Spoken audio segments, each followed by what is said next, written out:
Hi, everyone. Welcome to another episode of Mom Brain Reinforced. We have a special guest today.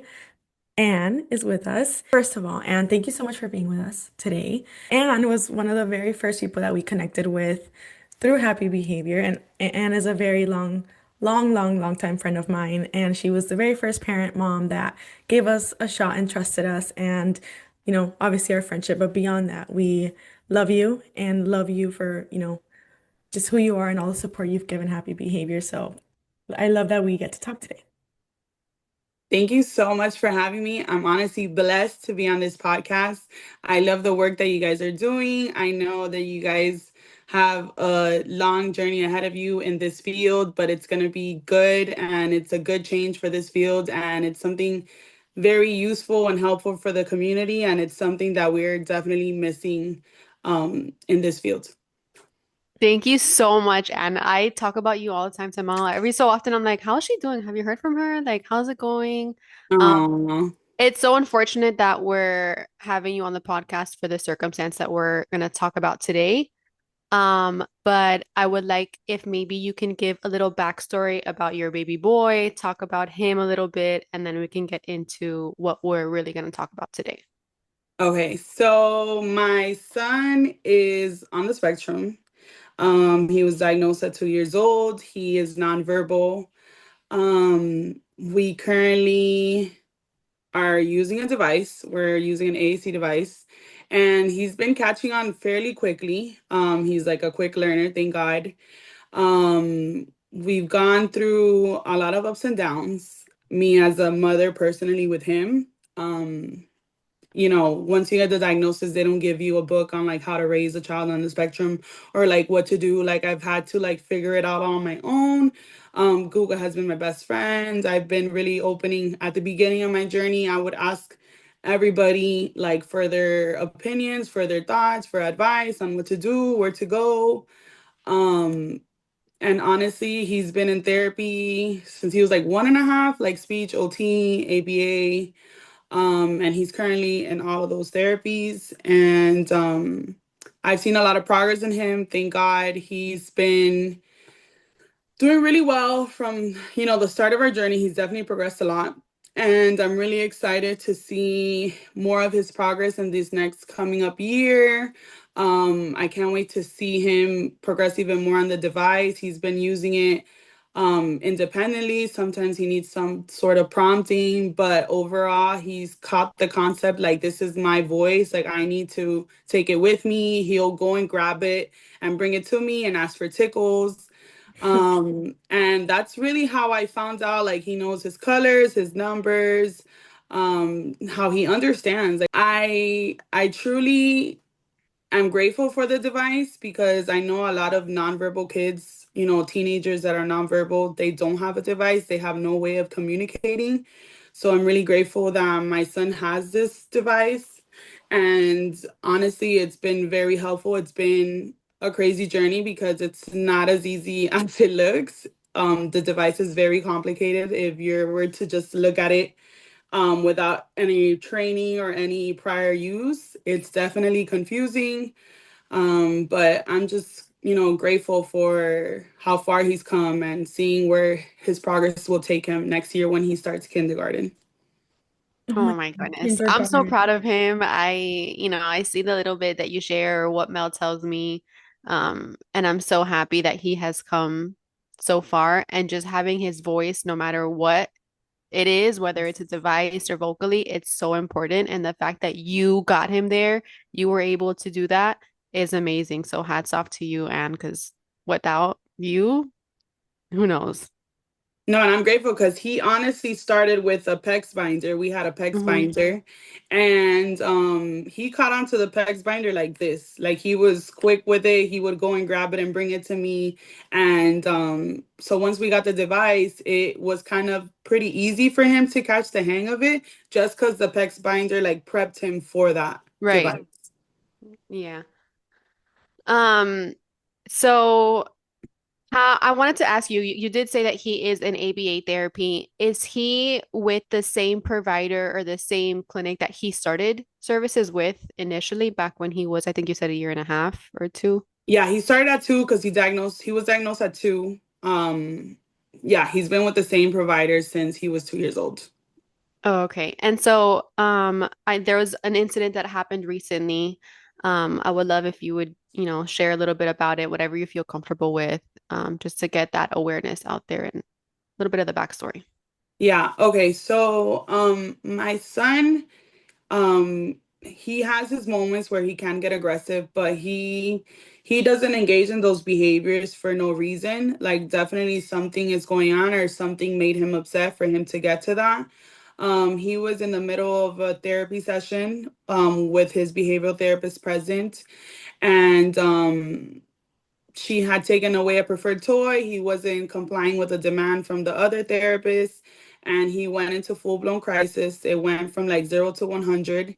And the RBT, instead of helping de-escalate him, instead of helping him try to regulate or just giving him some space, she kept trying to pull him back to the chair. She kept trying to forcing him to the chair when he's trying to get away from him. She grabbed him, she pinched him extremely hard while holding on to his free hand, so he wasn't able to get out of that situation. And you see in the video that he is holding onto his arm, crying of how bad it hurt because, as you guys know, kids on the spectrum, they have an extreme high pain tolerance. My son will bump his head, fall on the, he'll go super fast on the scooter, fall and get up and just like nothing, like Hmm. won't shed a tear, won't cry. So for him to cry and be in pain, it's just like, as a mom, it's heartbreaking because it's like, I trust this therapist. Like, I trust that they have the knowledge to help him in crisis and help intervene in these behaviors. And the way that she handled it was super unethical, super unprofessional. She made him even more mad. You see in the video, she like goes and grabs at his face instead of, redirecting and blocking or having him request break on his device because he knows how to do that on his device. So she just didn't help the situation at all. Things escalated and she took it personal. And obviously his actions weren't intentional. He doesn't know better. He's in a full-blown crisis. He's super, super mad. And when he needed her to help him, she did the complete opposite. Well, And did at any time did she at least gesture to the device No. to like have him communicate? No. No, Wow. nothing at all. She just wanted him to get back on the chair. I don't know how did she expect him to comply when he's extremely frustrated. He's nonverbal, so he cannot communicate her to stop hurting him. Hmm. He was definitely in pain. He was in full-blown crisis. My son doesn't go into, that's not a normal behavior of him to go into crisis. Like she definitely was triggering that behavior in him and not giving him his space to calm down and to self-regulate, like that really escalated the situation even more and made him even more mad. And she just took it personal. yeah, She just took it personal. When you're a behavioral therapist, it's not person, don't take it personal. It's yeah. not against, it's nothing against you or the child. So it's like, I'm a behavioral therapist and it's like I've gotten beat up, I've gotten scratched, I've gotten hit a headbutt, all that type of stuff, and never in my mind it has crossed to hurt a child because it's not their fault. Like we're here to help them, not to, you know, make the situation worse. Yeah, 100%. First, I want to say I'm so sorry. Both of us, we are so sorry. And when you like share this news with us before this, it's heartbreaking. Yeah. And it hits even closer because obviously, like we know you, you're our friend, and it's like, wow. I wanted to mention also that you are in the ABA field. You are a RBT, and you also are an active RBT. You currently work and have clients, and you know, when you see that as a mom, we're all moms here, you feel just a huge amount of betrayal. I can't even, Yes. you know, how does it feel like? What was your initial like reaction? I know that these moments are obviously just a tragic situation, and this is something that you never imagined. What was the initial like, feeling that you got? Definitely shaking. I was shaking. crying. I felt like I was gonna have a heart attack. 100%. Like you trust this person and he's been in there for so long and you are also an RBT, so you think this is a safe space and Yeah. I just couldn't believe what I was seeing with my eyes. It's something that, I never thought in a million years it would happen to him. And it's just disappointing. And honestly, what was going through my mind while I was watching that, it was like, this field is so scary. Like, who can you trust? Like, there's so many RBTs that do wrong to their clients, and like the parents don't know, the therapists don't speak up, the teachers don't speak up, and it's like a quick hair pull, a quick ear pull, or like, like a little pinch, like something that, they might see and they just are scared to say something or are scared to confront the RBT. But me watching that, I just couldn't believe what I was watching. I just couldn't. and Like it's at I the expense literally, of a child that is non-vocal, non-speaking, is unable to express, hey, I didn't like that, or stop, or I'm you hurt, know. that's hurting, or telling a trusted adult like you. So it's like taking advantage of a disabled child, a child with autism that isn't able to express things that happen to them, to their parents. So it's even just more shocking. Yeah, absolutely nothing justifies that behavior. I know he was aggressive, he pulled her hair, he did things, but that's him in a crisis mode. He that's not it's not his fault for you taking it personal, and it's just like you signed up for this job. Like this is what an RBT entails. Like we are meant for to deal with behaviors, and that's not dealing with the behaviors. Like you did not she did not do any ABA in that scenario. Now looking back, can you spot any red flags that maybe you kind of ignored? With my son or with No, her? with the provider, with that RBT. She was only with him for 2 weeks, and they analysts spoke highly about her. Okay. And she seemed very sweet to me. She was very communicative with me. Um, red flags, I honestly didn't see any with her. In the video, I saw a lot of red flags in the Right. video I saw, but prior to that, I absolutely didn't see any at all. What about with the clinic? What role did they play after the fact? Um, I Did don't they know. contact you? Yes, well, I contacted them to let them know because I honestly don't want her working with any kids ever again. I don't think this field is for her.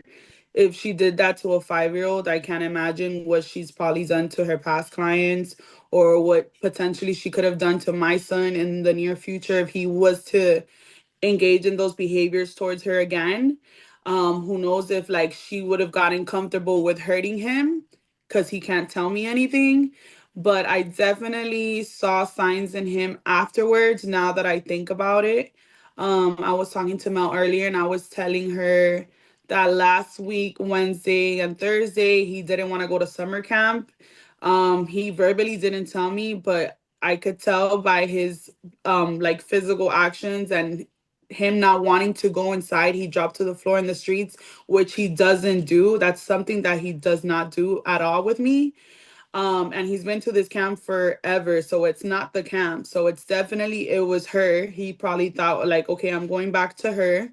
Wait, And is she still working there? no, no, no, no, no. Oh, She got okay. fired. But I found out Thursday, but that happened Tuesday. So she worked with him Wednesday and Thursday because I didn't know about it because that would have not happened. Like if I knew about it Tuesday, she would have not been with him Wednesday or Thursday. So those days he was having trouble going into the camp because he did not want to go in. And today he didn't want to get out of the car. So Wednesday and Thursday he got out the car and dropped to the floor on the street. And today he didn't want to get out of the car at all. He actually closed the door. And the only way I was able to get him out, I was telling him like, "Oh, papi, like she's not there anymore. Like don't worry about it. Like nothing's gonna happen to you." And that's when he got out of the car, and I was able to carry him to the inside the camp to provide him some comfort and like reassurance that she's not gonna be there. Hmm.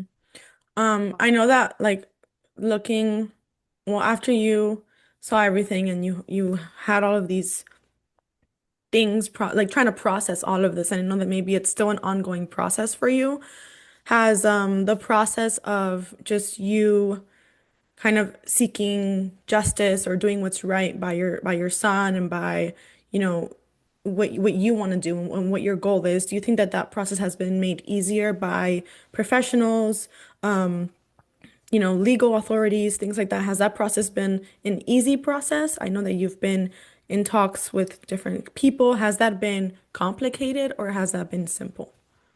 Unfortunately, it's been extremely difficult. The Kendall District Police has had me running around with my head cut off. It's been a very stressful situation. I don't think these police officers understand the severity of the situation. They didn't care to analyze my video. They didn't care to even have sympathy for me. They talked to me like if I was the criminal. They sent me to the state attorney's office. I've been on a wild chase goose trying to find help and seek justice for him. For people that don't know autism, that don't know ABA, they see an aggressive child and an adult grown woman supposedly defending herself, which to me that's unacceptable. Nothing justifies that behavior. It's been extremely difficult to even get, in contact with anybody. I've been driving around, going in person because people don't pick up the phone. And it's been very unfortunate because this is a vulnerable child, the child that's autistic, that's nonverbal. If this would have been another situation, I'm sure that the police would have reacted differently.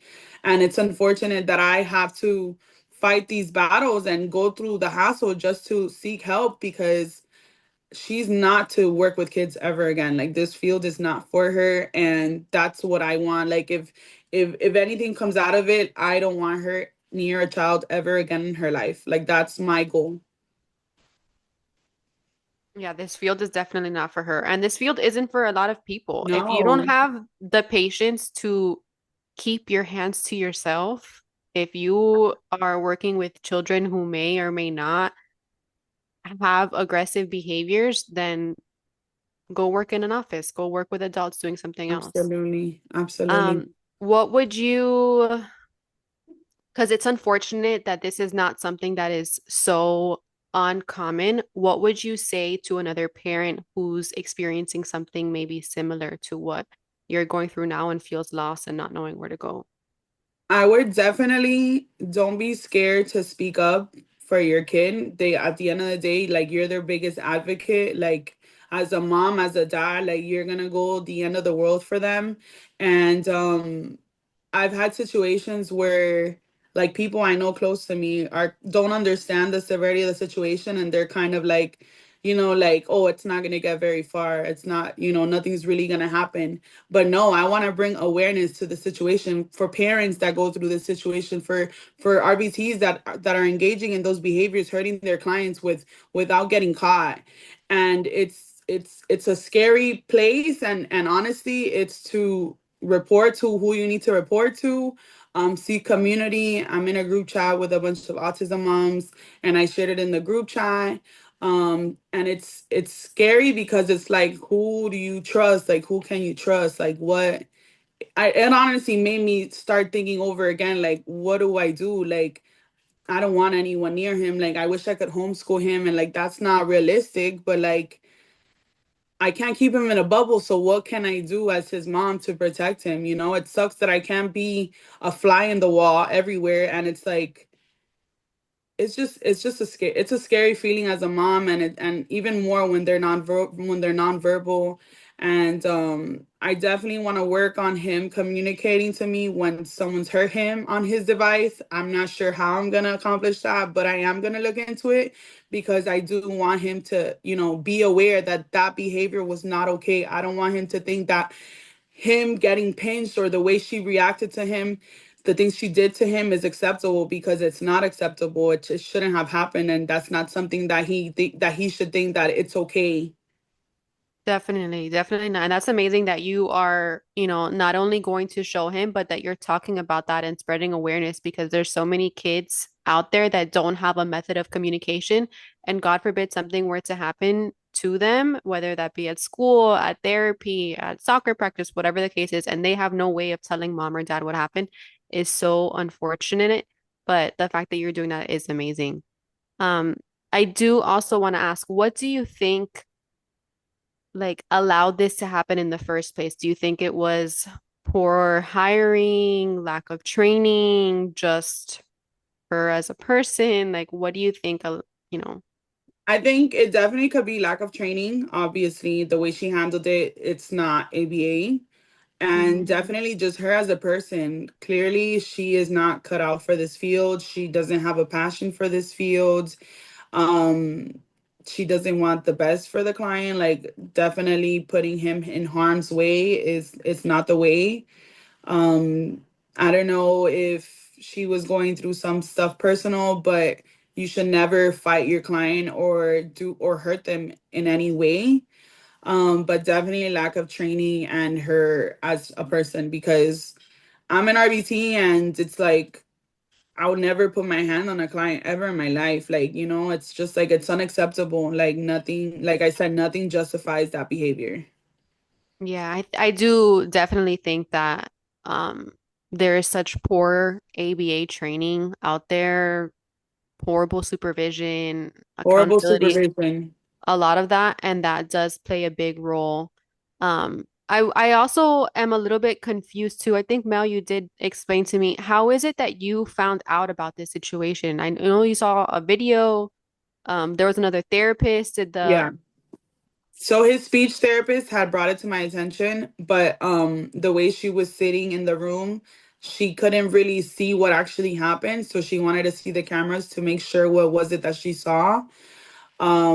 But yeah, she was the one that told me, and then they showed me through the cameras that thank God because there's schools and daycares that have cameras and like they won't show the parents the video. They'll say, no, the cameras are for us to watch. Like the parents can't, see the I cameras or the was, footage.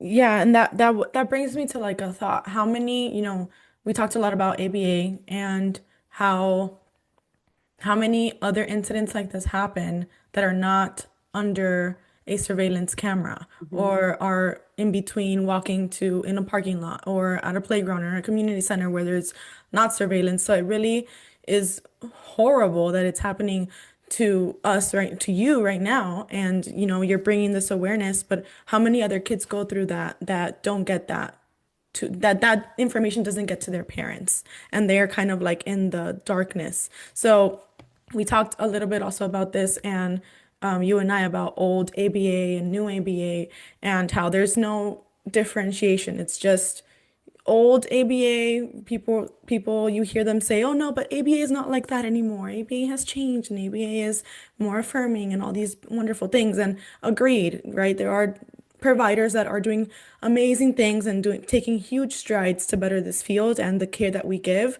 But this is 2025 and this is still happening. So it's not old ABA versus new ABA. It's harmful ABA that is still continuing to happen on at this point in time, like literally last week to you, yes, like, so it's not what happened before and we're learning and we're growing. As a field, we have to be better as an RBT, a BT, a BCBA, BCABA, all of these professionals, the board, all of these schools and everyone that it comes in contact with a autistic child, we have to be better at understanding the child as a whole instead of viewing them as behaviors on a data sheet or how to stop behaviors or whatever. So it really is eye-opening how important it is to continuing your education and know like the good, the bad, the not so good, and understand how as a field we all have to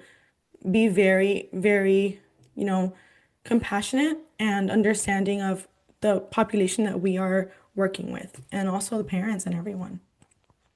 I think that the field is very corrupt. The field is very crooked. I feel a lot of people are in it for the money. I don't think they care about the well-being of their client or even seeing progress in their clients. Like me being in the field has really opened up my eyes to see the ugliness of the field and where it needs to improve and how it needs to get better.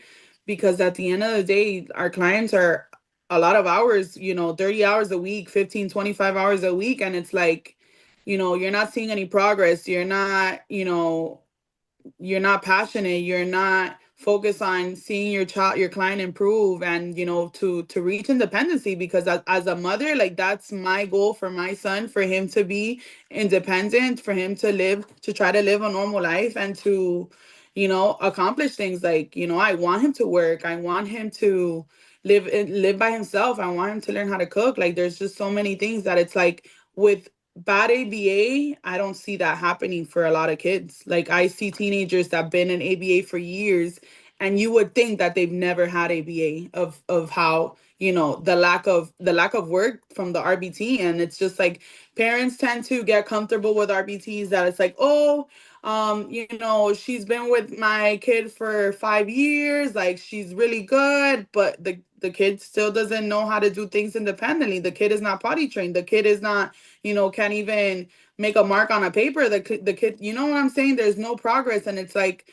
why are you keeping her there? Because it's clearly like, that's my thing. A lot of these people become RBTs for the money, and they think it's a babysitting job. This is not a babysitting job. That's the problem that we're having in the field. And honestly, like, the way it is here in South Florida, like, I feel like, we need to, like, start from scratch. Like, we need to wipe everybody out and get rid of all the bad apples, because it's not fair to the most vulnerable, which are the clients, which are the nonverbal kids, which are the kids on the spectrum, that they don't even have a say who their RBT could be. You know what I'm saying? Or what type of therapy that they can get. It's like, on our behalf. So it's like, a parent that's not an RBT, that's not aware of things, goes to an agency, and, like, the RBT is not getting supervised.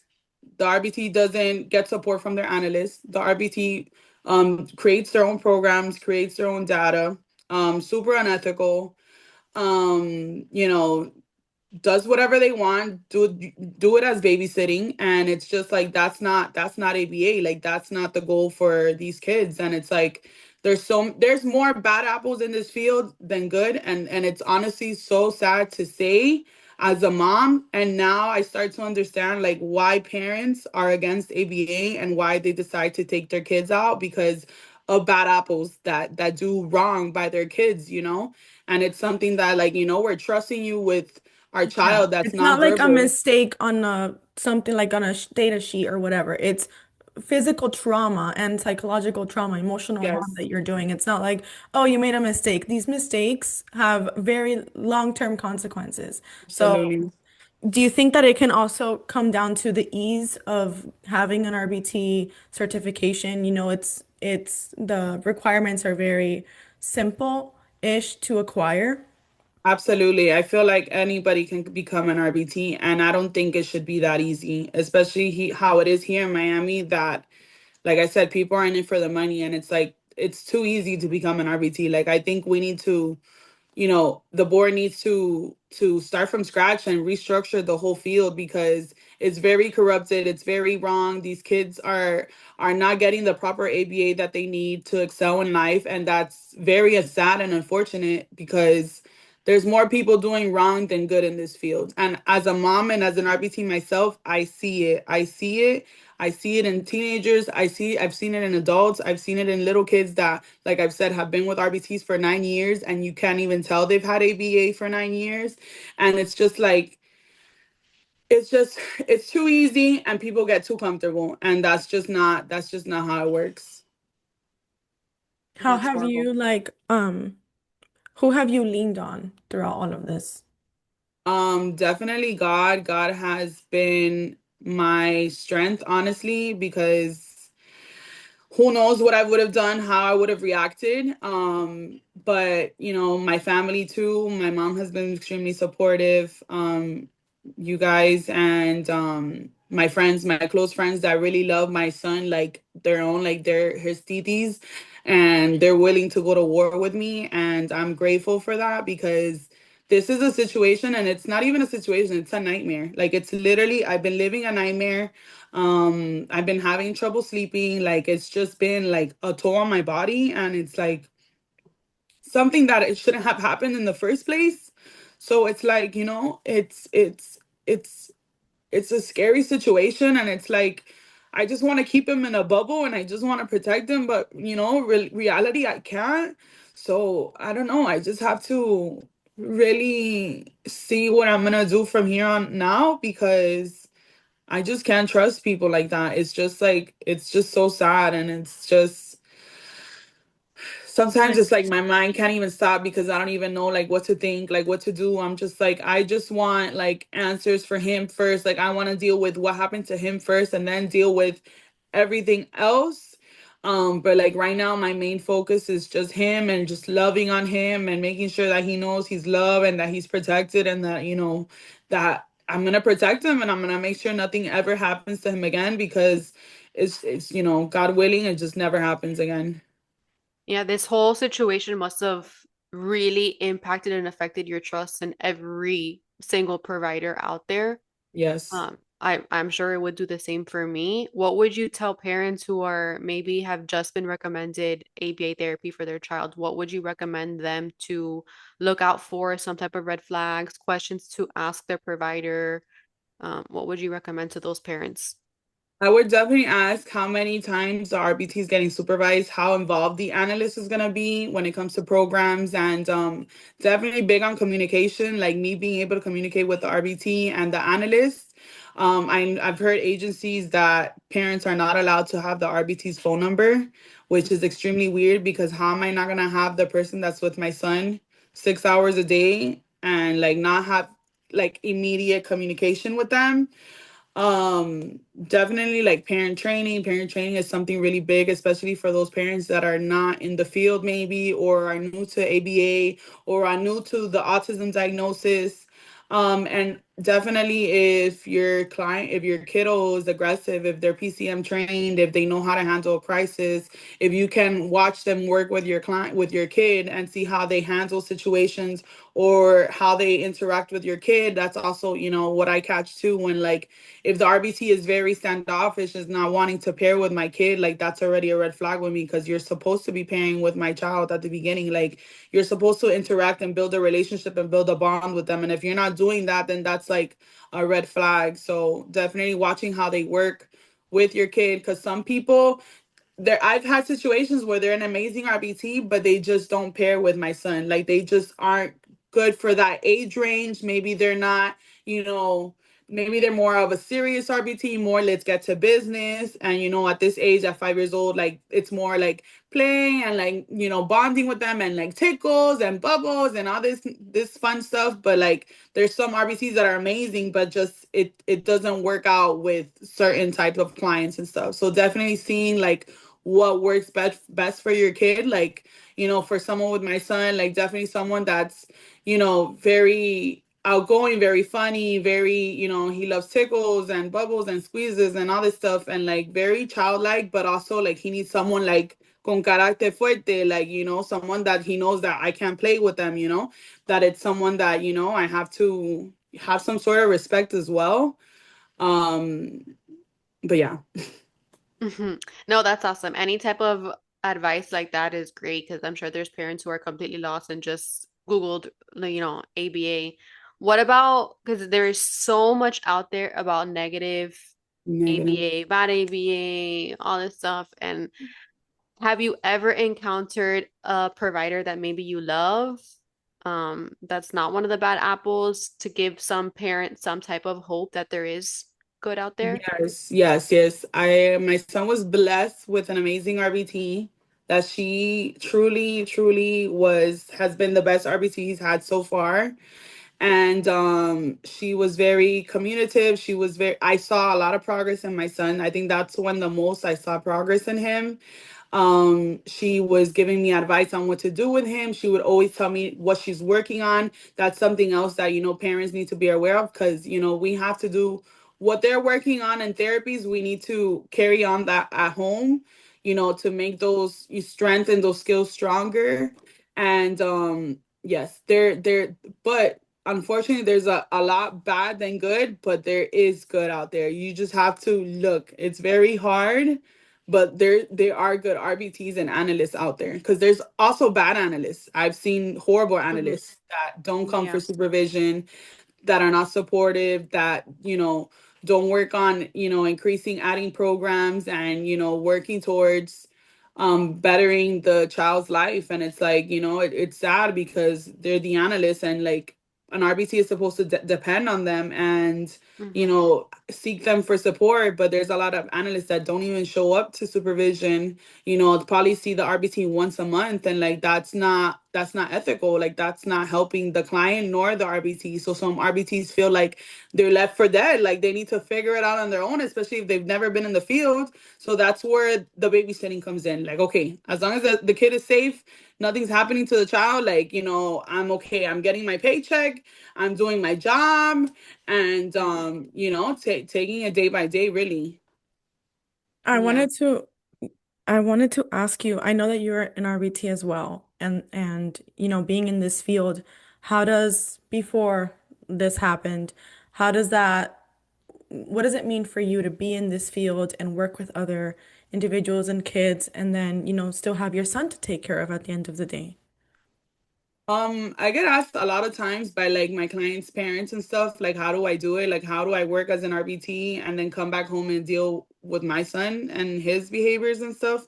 And it's just like it's the passion and the love that I have for the field, the passion and the love that I have for the autism community.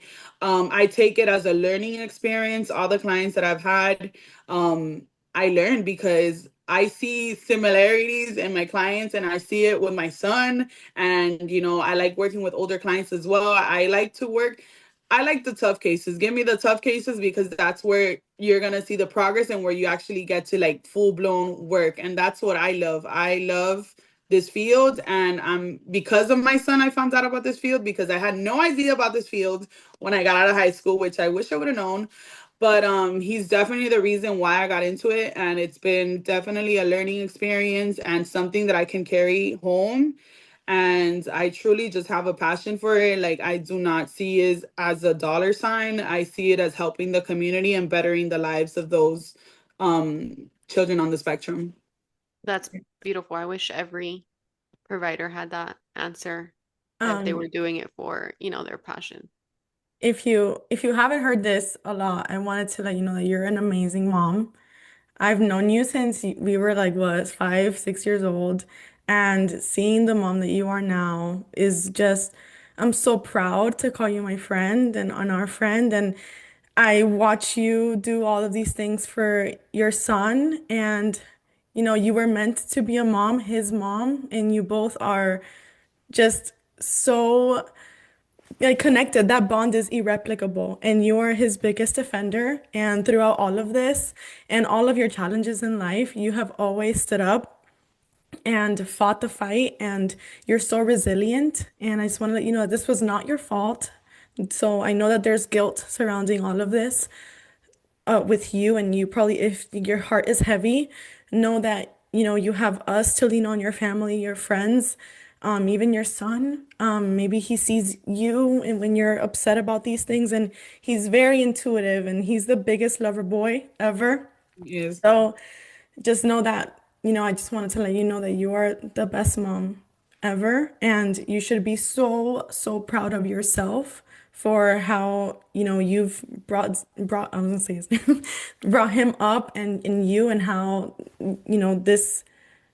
this life that you live now is with him, and you guys are together forever. It sounds so corny, but that bond is, you like, you know what I mean? Like we have kids too, and it's like that bond is so like it's so hard to describe how much you would do for your kid. Hmm. Because in an instant, you don't think twice of protecting, of saving, of doing whatever you have to do, and going through whoever you have to go through to get justice and to do what's right by them. And you have that mama bear in you, and you've always had that in you since growing up. And it's just beautiful to see how it was all meant for just who you are now and how we've grown. Aw, thank you, Mel. I love you so much. Me too. I know God gave me him with a purpose. I know he has a big purpose over his life. And I know this happened to Isaiah, super unfortunate, but God had a plan for this to happen to him to bring awareness and honestly to stop that person from hurting future kids. And it's like, we need change in this field, and I'm willing to go above and beyond for this community and to seek awareness. And for the board to make changes, we need to justify, even if there's a shortage in RBT, because it's hard to become an RBT, we need that change. We need to see a difference in this field for the future and for these kids because they deserve better. And honestly, they are not receiving that right now. Yeah, definitely. Thank you so much, Anne. I wanted to also say that you're an amazing mom and that he is beyond lucky to have you because not every parent would go this mile or even, know where to go and maybe be so overwhelmed and seek help some other way. But the fact that you're coming on this podcast, that you're going on other social media platforms, going to, all these other extremes to get the word out and start change yourself is incredible. So thank you so much for sharing because I know this was really tough and vulnerable. No, thank you guys for having me. And honestly, what you guys are doing, just keep on going. Like, I know, you're going to see the fruit of the labor and, you're being seen and you're being recognized for the good work that you guys are doing for this community. So, me as a mom, as an autism mom, I really appreciate you guys for you guys are doing because, like I said, change needs to happen. Parents need help. Parents are lost. They don't know what to do.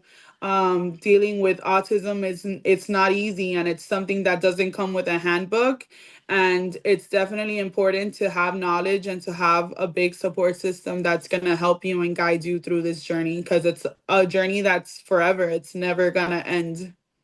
Absolutely. Thank you so much, and for Thank you guys. so much.